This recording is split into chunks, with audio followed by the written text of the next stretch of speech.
Hello everyone, this is John. He studies and lives in SHMS Lesa, but is bored of the mundane food in a school cafeteria. He evaluates his option using social media. City videos due this Friday. There's so much work to do, which at least the food was good. Nah, it's not gonna work. Fammi sedere. Già. This food makes me wish I was home and had some good old pasta made by Mama, eh? Such a hard life here. Anyway, let's see what's going on Facebook today. Let's see. Scroll down, this is useless. It's unbelievable. And what is this? Try a new world. Let's see. Okay, with that burger. Majestic, eh? Drugs are bad, okay? No South Park. Let's have a look at the menu. There you go. Wi-Fi in school so slow. Burgers, sandwiches, meats, Asian style, munchies, desserts. That looks nice, eh? Maybe I should try it out. Oh, it's actually closed display. Might as well just give it a shot. Thank God there's Facebook for this kind of things. Lifesaver.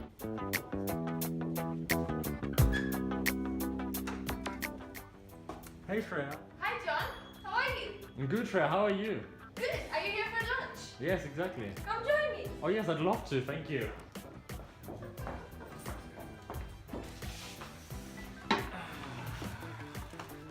So how's it going? Not much. I was having lunch at school, but the food was so boring. And then I saw you're checking in here in this place. How is it? It's amazing, they have the best burgers in town. I'm glad you made it here. I know, me too, right? So the objective of this video is to see how easily John, who is a millennial like many of us, is easily influenced by social media and makes consumer decisions. Social media. There is absolutely no way you haven't heard of it yet. Over the last few years, social media has completely changed the internet. Actually, it has changed the whole world and also the world of marketing. So here is Thomas, the owner of New World. Let's see what he has to say on why restaurants should start using these modern forms of communication. According to him, Facebook page of a restaurant can act like its business card, but only that it's virtual. Okay, for us, the primary objective is to let people know what we are, what we do, what we offer, the products that we have, our location, and how to contact us, and at what times to contact us. Okay. So it's basically like a business card, that's elaborate business card that's visible to everybody. This is the most important thing about, I think, any restaurant's social media page. Okay, it's to have a presentation. Secondly, through social media platforms, it is easy to find out the preferences of customers, and this is essential to facilitate relationships. Well, I think what's very important is it's important not to lose sight of one thing, is the personal contact with your clients. So a lot of people are very focused on social media, like social media grinding things out, but when their customers are actually there, they don't talk to them. Me, I try to befriend people who come here. I don't mean I want to be bum chums with everyone. What I'm saying is that I try to build up rapport with my clientele. So that's super important. For example, when people come here for lunch, like I said, most people here that come here are students. So they have a short period of time to have their lunch, and they'll text me their lunch orders, or they'll send me a WhatsApp for their lunch orders, or they'll text me on Viber for their lunch order. You see? Yeah. So I have my clients' phone numbers. Okay. Lastly, social media marketing is a dramatically cheaper version of marketing, but at the same time, it reaches a much broader scope of the market.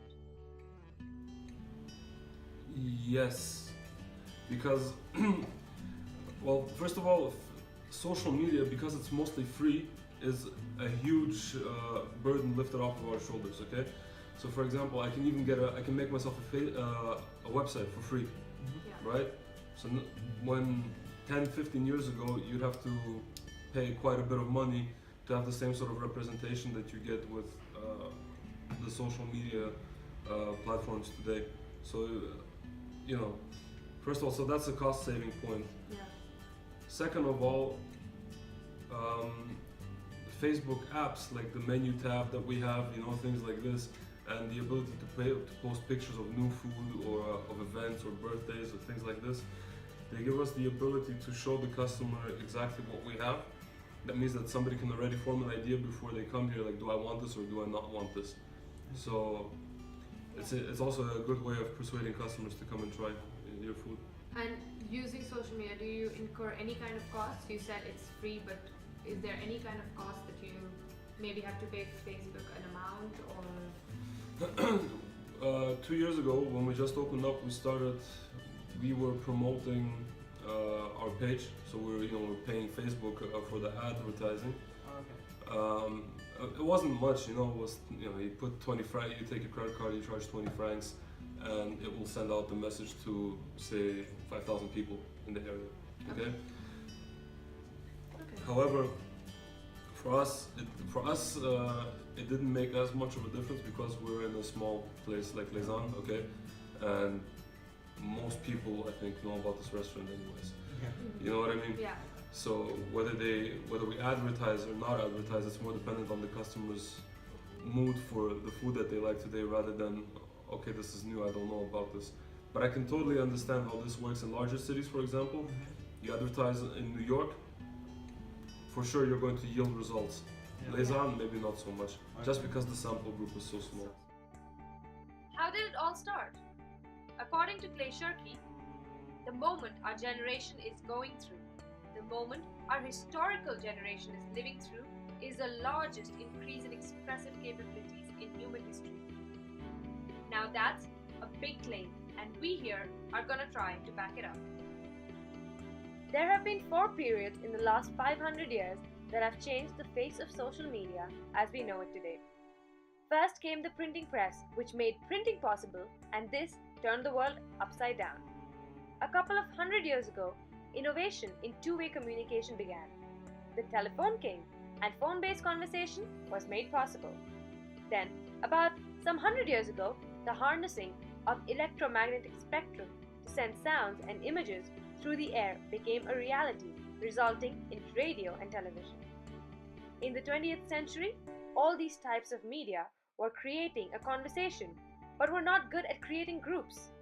Media that were good at creating groups were not good at creating conversations. This is what changed. This thing that looks like a peacock hit a windscreen changed all of that. This is the map of the internet according to Bill Cheswick. Internet was the first medium in history that provided support for groups and one-on-one conversations. Now, let's take a look at the evolution of social media in the past 46 years. CompuServe marked the beginning of the social media era. It was the first commercial online service launched in 1969. This was followed by the first email that was sent out in 1971. In 1989, World Wide Web, or WWW as we know it today, was introduced. This was followed by the first social media network launched in 1997. It was called 6 Degrees, and it allowed people to create a profile and friend other users. In the same year, AOL Instant Messenger was also introduced. 1999 saw the launch of a blog platform called Blogger. In 2003, famous social media platforms such as LinkedIn, Photobucket, Delicious, MySpace were launched. 2004 was when the revolutionary Facebook was launched. Originally created for Harvard, but it quickly expanded to other schools, businesses, and eventually everyone was on it. 2005 saw the launch of YouTube, which was followed by the launch of Twitter and SlideShare in 2006. In 2007, iPhone, iOS, and Android can be credited for the rise of popularity of real-time updates.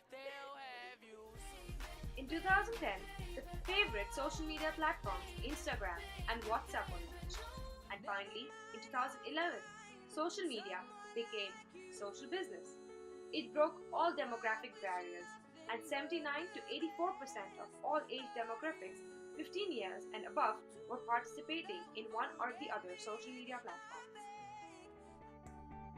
According to Statista, the following shows us the number of people who have been online in January 2016 on Facebook.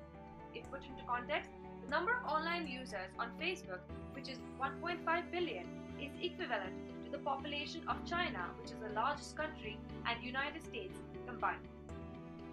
Now, let's go back to the beginning of the video. Remember how John was influenced by social media to go eat his burger? This behavior can be explained by the network effect, which was developed by Theodore Weil in 1910. According to him, the network effect adds more value to a service when more people use it. The best example of this would be Facebook. When launched, this platform was only open to the Harvard students, but very soon its popularity became so wide that it had to be made available to the other schools, businesses, and soon it was made public and everyone was in. Today, Facebook has 1.5 billion people as its users.